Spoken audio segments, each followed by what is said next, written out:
कहते हैं कि दुनिया में अगर सबसे अच्छा सोचना है तो सबसे पहले किसी का बुरा सोचना बंद करना होगा। एक दिन एक मशहूर सरकारी अधिकारी एक बुजुर्ग साधु से मिला।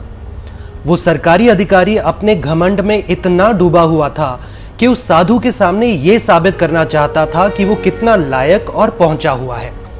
जैसे जैसे उन दोनों की बातचीत आगे बढ़ती गई, उस सरकारी अधिकारी की खुद को ज्यादा समझदार साबित करने की कोशिश भी बढ़ती गई। एक समय ऐसा आया कि उस अधिकारी ने साधु से पूछा कि क्या तुम जानते हो मैं तुम्हारे बारे में क्या सोचता हूं? साधु ने जवाब दिया कि मुझे इस बात से कोई फर्क नहीं पड़ता कि तुम मेरे बारे में क्या राय रखते हो। तुम्हें पूरी छूट है मेरे बारे में अपनी राय बनाने की। वो अधिकारी साधु की यह बात सुनते ही गुस्से से बोला कि मैं फिर भी तुम्हें बताऊंगा, मेरी नजरों में तुम्हें कचरे के ढेर के अलावा कुछ नहीं हो। वो साधु चुपचाप से यह सुनकर मुस्कुरा दिया। अधिकारी ने यह देखकर कि साधु ने उसका सुना अनसुना कर दिया और भी गुस्से से साधु से पूछा, और तुम क्या सोचते हो मेरे बारे में? साधु बोला, मेरी नजरों में तुम भगवान की एक खूबसूरत रचना हो। यह सुनते ही वो अधिकारी खुशी और घमंड से चूर वहां से चला गया, जैसे कि उसने कोई बहुत बड़ी जंग जीत ली हो। वापस घर पहुंचकर उसी खुशी में लबरेज उसने अपनी पत्नी को पूरा किस्सा सुनाया।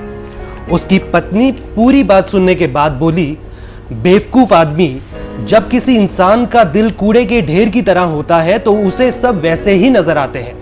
उस साधु का दिल एकदम साफ और कोमल है, इसलिए उसे सब भगवान की बनाई हुई खूबसूरत तस्वीर की तरह लगते हैं, जिसमें तुम भी शामिल हो। देखिए, जिंदगी में जो भी आपके मन में, आपके दिल में है, आप दूसरों में वही देखेंगे। तो अगर आप खुद से सच्चे हैं, आप अपनी सच्चाई को दूसरों से नहीं छुपा सकते, क्योंकि जो असल में आप हैं वही दूसरों में और दुनिया में देखेंगे। कभी भी किसी के भी बारे में कोई भी राय बनाने से पहले यह याद रखिएगा।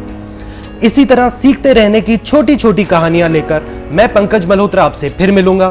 थैंक यू, शुक्रिया, धन्यवाद।